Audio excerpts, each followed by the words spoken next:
What's up guys? Dave here for another weekly show. This is where we talk about things we care about in the car world and also a Q&A. As you see here, I'm here at Evolve Tuning, sitting next to the Death Trap RX-7 I reviewed, which was nuts and a really good time. First things first, just want to get this out there. I'm making a limited edition t-shirt for this week only. Only 1,500 are being made, and it's of the 240SX, and here's what it looks like. It'll be sold in the link in the description, and I can't wait to see everybody rocking them. Please check that out for 1 week only. It's to celebrate that the 240 is actually driving on the road. It still does need a tune at the moment to fully rev out, but once that happens, we'll do a full review of the car. So today we're gonna talk about the Drift 240SX that is in my life. A lot of people have been asking what went on with that car and where did it go? You know, it's been a few weeks since I've talked about it, and it's been rough, to be honest. I haven't even worked on the car yet. You're probably like, why haven't you worked on the car yet, David? Well,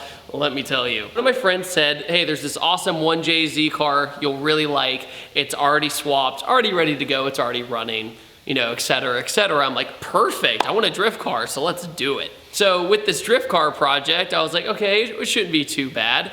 And you know, I'll start to get to work on it. I can make some videos for you guys, and then I can just go drifting. I go to get the car, and it's all the way in Toccoa, which is like northern Georgia. We get all the way there, it's already like 1 in the morning. Finally, I'm just so over it that I just, you know, give the money, grab the title, and leave. 74-mile drive back, the car is like flying a kite. I end up finding out that one of the tension rods was disconnected, so that's not sketchy at all. Pulled into the shop and everything else. We did kind of an inspection on it, wrote down everything I needed for the car. And so I called my insurance company. I just go, hey, I need to add another car to my plan. That's it. I'm not replacing it or anything like that. They go, great, what's the VIN number? I tell them the VIN number and they go, oh, sir, it's not coming back. That VIN number doesn't exist. I go, you're joking, right? And they go, hey, try looking on the car itself.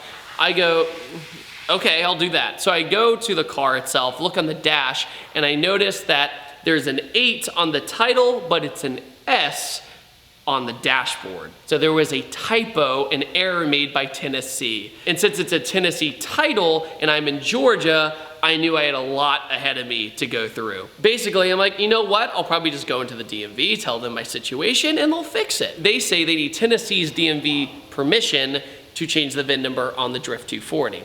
So I call Tennessee DMV and they say, oh, you know, make sure that you get a T22B if this doesn't work. But Tennessee was really great. They said, yeah, we will give Georgia permission to change the VIN number.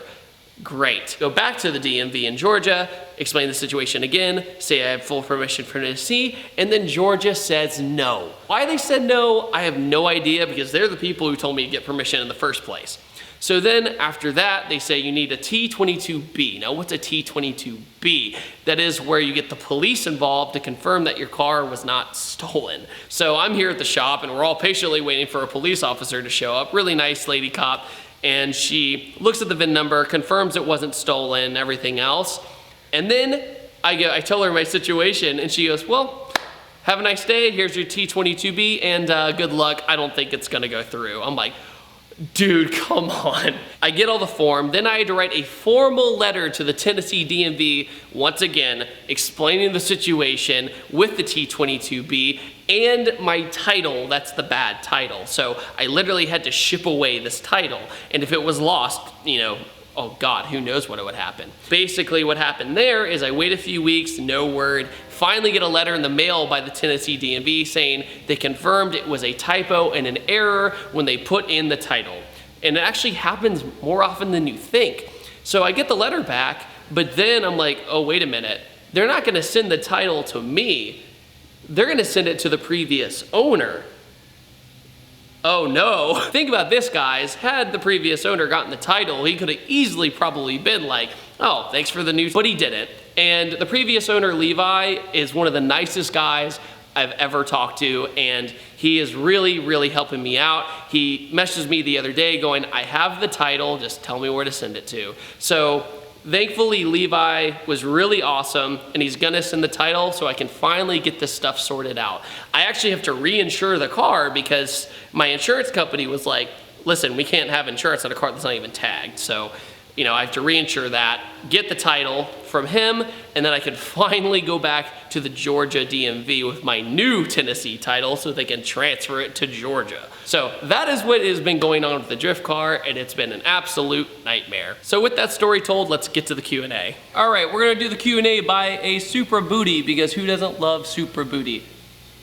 It's like one of the best cars ever. And this episode's Q&A is sponsored by TunerCrate.com. Tuner Crate is a crate you get every month with your favorite YouTubers in the car world, and you get a bunch of goodies. So if you want the Tuner Crate for 20% off, make sure to type in blue in your coupon code, and you'll be able to get the ThatDudeinBlue Tuner Crate this December. So really cool Christmas gift, and I'd love if you guys supported that. Now on to the Q&A. If you want to ask me these Q&A questions, make sure to follow me on wheelwell.com. And he says, hey David, after driving the Dodge a while back, do you ever think you would own a diesel? So diesels to me are very intriguing. They're very cool and they're very fun.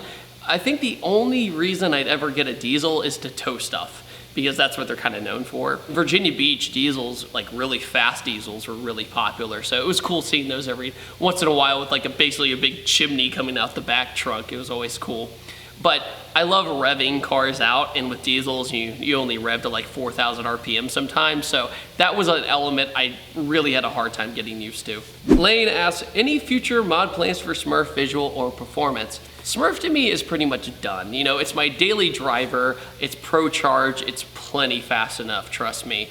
And if I were to do anything, it would be in the suspension, because it's on iBox springs, but it's still on stock shocks and struts. So occasionally when you know you're accelerating, it'll get kind of floaty at times, and it makes the steering feel pretty loose. So I'd probably either do coilovers or something along those lines had I ever go back to Smurf to modify it, which eventually probably will happen. You have reviewed a Legacy GT and IS300 now. Which one did you enjoy more? I personally enjoyed the IS300 more. I think it's a little bit more, like, I don't know, I have a soft spot for Toyotas, if you can't tell. But in the end, the 2JZ motor, even the naturally aspirated one, I love the sound of. And it was just a really fun experience, especially with the Fortunato coilovers. And the Boxer motor, I like. I'd rather have even an NA2J than the Boxer motor, not because it's a bad engine, I just prefer it. I think it's a little bit more fun to drive, but that's just me. Plus the Legacy, and if anything, it's like a bigger STI anyway. So you have a big bonus with that. Both fantastic cars. Mark asked, do you ever regret selling your past Mustangs? The only reason I would regret selling my first Mustang, which was a hand-me-down from my dad, is because, well, it was a hand-me-down from my dad, and that's it. So basically, we built a lot of memories in that car, and it's hard thinking about it sometimes, because you're like, oh man, you know, like we sold that car, and you know, we went on so many road trips together. Like those were the days I really bonded with my dad a lot, and that's the hard part. But performance-wise, and everything else, the Coyote cars blow those out of the water in every way. Like, I don't regret getting rid of my 3-valve one bit. I had a lot of fun in my 3-valve, but the Coyote is just such a better platform, like 100%. So I look back at it and I'm just like, wow, like I don't miss that car hardly at all. Because I remember the first week I had Smurf, when it was like bone stock and I had like axle back exhaust, I was like really upset the day I was getting rid of the black car, but then I started driving the Coyote on some back roads. I'm like, I don't miss it. There was a lot of college memories in the black car, so that was a good time. All right, Liam asks, hey David, love your channel and great content. I've got a question for you.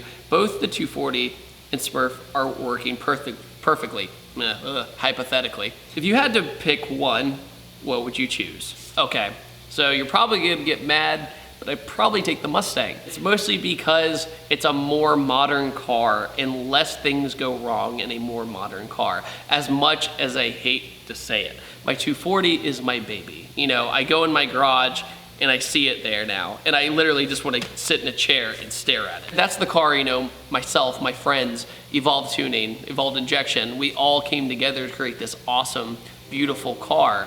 And that's a memory to me. You know, like the 240 is a solid memory and a solid story, while Smurf is just easier to live with at the end of the day. It's more comfortable, it sounds ridiculous, the Pro Charger's fun, and it's just, you know, it's one of those cars where I drive it, and for the most part, I'm not worried about something breaking. And the 240, you know, with any 240 really, it's always kind of in the back of your head going, well, I really hope nothing goes wrong. Hey, you wanna hear a joke about a 240? Hold on, I'm working on it. And that's very, very true. I mean, it's just it's a never-ending process, especially with my car. You know, it still needs a tune, and then I'm probably going single turbo later, and like, it just never ends. It's worth it because it's fun, you get the experience, and you see yourself develop as a person, and also your car evolve over time. And that's what's so great about the 240. The Mustang is more of a practical choice, but that's why I'm saying the Mustang, because it has a big part of my life, and also I can drive that on really long road trips and not get exhausted. All right, guys, I hope you all enjoyed this video. Thank you all so much for taking the time to stop by and hear me out on what's been going on with the drift car.